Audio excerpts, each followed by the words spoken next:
Hi, Marianne here from Small Biz Vantage and the creator of 3-Day Weekend System. And I am glad to be here each and every week to do these lives. I call them Auto Shop Success in 15 minutes. And I do them for a couple of reasons. One of them is for you to shift your perspective, your vantage, if you will, the way you look at your business and really turn that into your competitive edge. The second reason is for you to be able to take one action item each and every week because the magic is in the doing, right? You can listen to me, you can read a book, you can attend a webinar or a training, but the action, the magic, right? It happens when you take action. That's really where you get the results. It doesn't take it doesn't take massive changes to make an impact. These small shifts, small changes really make a big impact on your business. So those are the two reasons I do it. A question I get asked all the time is, Marianne, who do you work with? And I work with single location auto shop owners. They're in what I call owner overload. The feeling that you're going, round the clock, working 24/7, even when you're not at work, it's always on your mind. And I help owners with that so that they can have a fulfilling work and life, both, right? We want that to be, we want them to be able to enjoy life again and have a life, because many come to me and they say that their business is consuming them. So let's get started. This week's topic is actually a topic that I updated from a while back when I was talking about understanding the workforce today and how owners have to adapt and adjust. Now I want to talk about team accountability, right? Because accountability isn't a one-way street. You need accountability both ways. So this is about inspiring your team accountability. And as shop owners, you play a big role in setting the tone. Whether you're an owner, a manager, a leader, you really do set a tone there. And it's not just important for team members to see that in you, but it's just as important for them to own their responsibilities. So conversations about accountability often highlight leadership coming from the leaders in the company. But today, I want to focus on how you can guide your team to embrace accountability. Big difference, right? Now we're putting the onus on them. Specifically, the value of work ethic, dedication, and a commitment to personal growth. This is something that a lot of shop owners will talk to me about. Frankly, when I go to different events locally here, all type of business owners talk about this challenge with work ethic today. They're all feeling it. So it's not just something that's in our industry alone. It's something that I hear all the time. So the first thing that I want to talk about is starting with a conversation, and start that conversation with empathy. So begin by acknowledging the challenges that your team faces. If you say something like, you know what, I know that the work that we're doing here can be demanding. We're busy.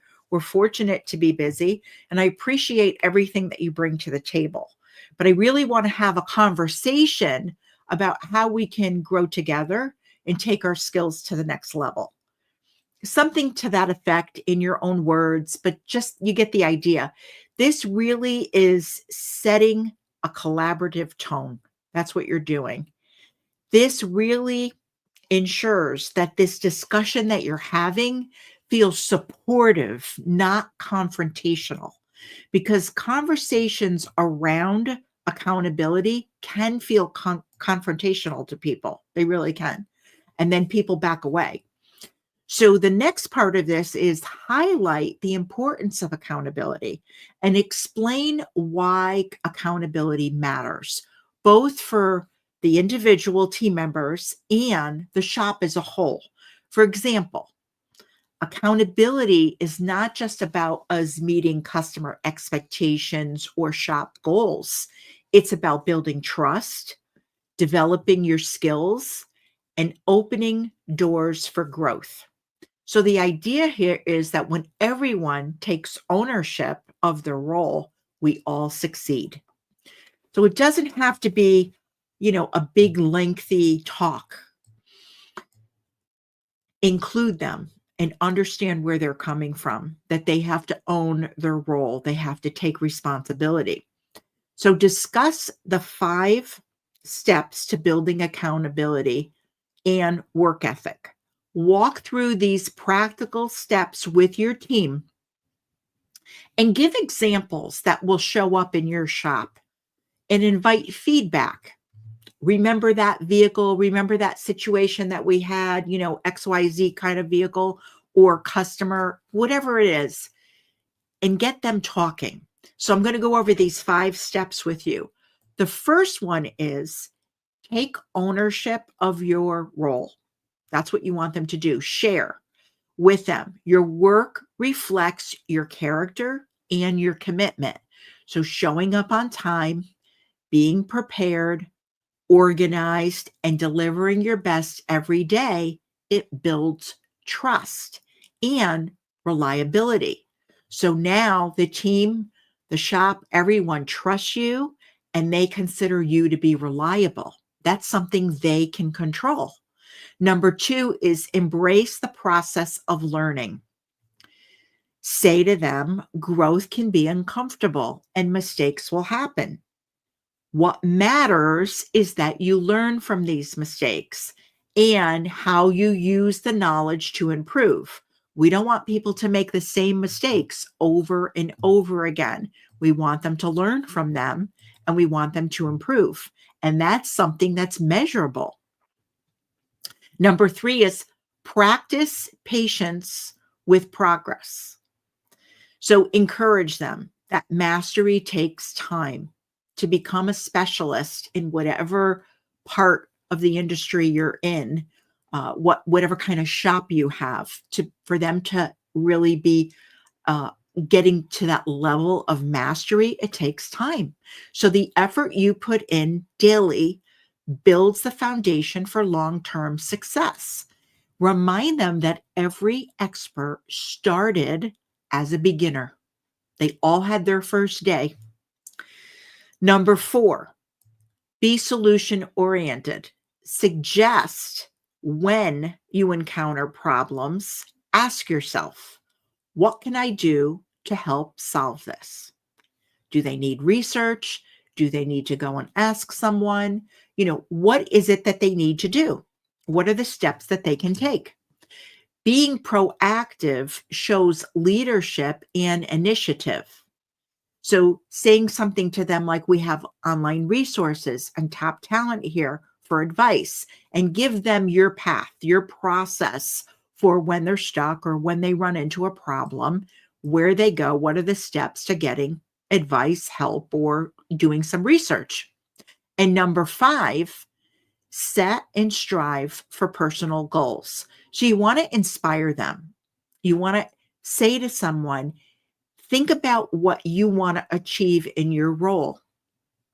Setting specific goals helps you measure your growth and stay motivated. Maybe they want to improve their time on jobs. Maybe they want training in a certain area that they feel that they need help with. Maybe they want to go into a different role. They want to advance and grow, and there's certain benchmarks that they have to achieve before they can do that and take on that next role. That's a way that they can self-assess. So the idea here is to invite their input. Ask them questions such as, what do you think about these steps? And then pause.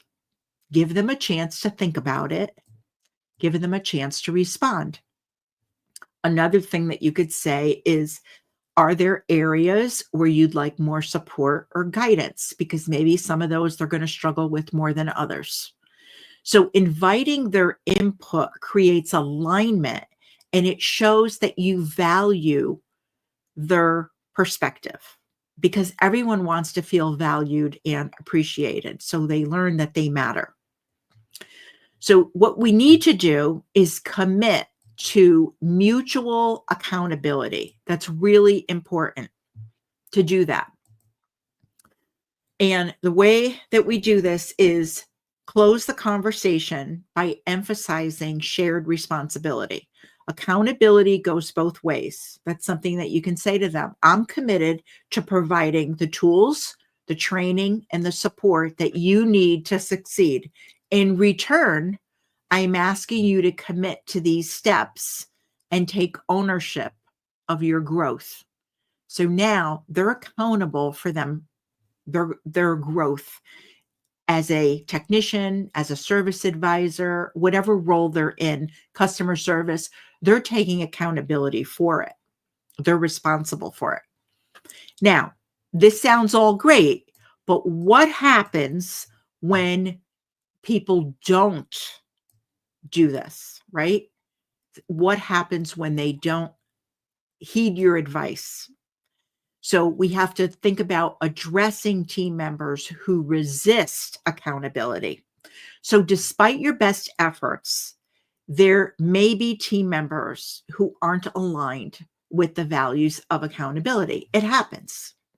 If a team member consistently resists taking ownership or meeting those expectations that you put into place, it's important to address the issue directly and do it early. Don't wait.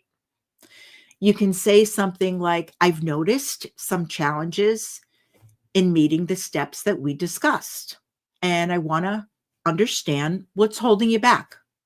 That's not confrontational, it's a conversation. So provide clear examples. So give them an opportunity to respond and offer support where needed. However, if they continue to resist and show no willingness to improve, then it may be time to consider moving on. And I know it's not an easy decision. I get it. But you have to realize that your team is watching how you handle accountability. They're always watching you as a leader. So allowing one person to remain unchecked can undermine the culture you're trying to build. You could lose good people as a result. Knowing that you gave them every opportunity to succeed makes it easier to make the tough decisions when necessary. So you have to follow up with action, reinforce the conversation that you have with them by checking in regularly, recognize their progress, and provide constructive feedback. And don't forget to celebrate their wins when they are making progress. It doesn't always have to be these large wins, right? Big and small wins. It's a step in the right direction. So every week I share my 1 week rule, and this is about taking action now. Encourage your team to pick one step to focus on this week, whatever works for them. You can say something like, what's one thing that you'll work on to build your skills and take ownership? Simple question. What is it? And let's discuss it during our next check-in. How did it go? Right? What did they learn? All that type of stuff. This keeps the momentum going and shows that you're invested in their development. You care and that you are a resource. And lastly, I want to leave you with a pro thinking tip. By encouraging accountability with open, empathetic conversations, you're not just building a strong team, you're creating a culture where growth and ownership thrive, because you're setting up the culture, you're setting up the environment for those top people to come into your business. So the result is a more motivated team, a reliable team, a more efficient shop, and less stress for you as a leader. How does that sound, right? So that's it for this week's Auto Shop Success in 15 minutes. I'm so glad that you're here. And if you want to place comments in, Please do that. Even if you watch it on the replay, I will respond to all comments. So have an enjoyable week, and I will see you next week.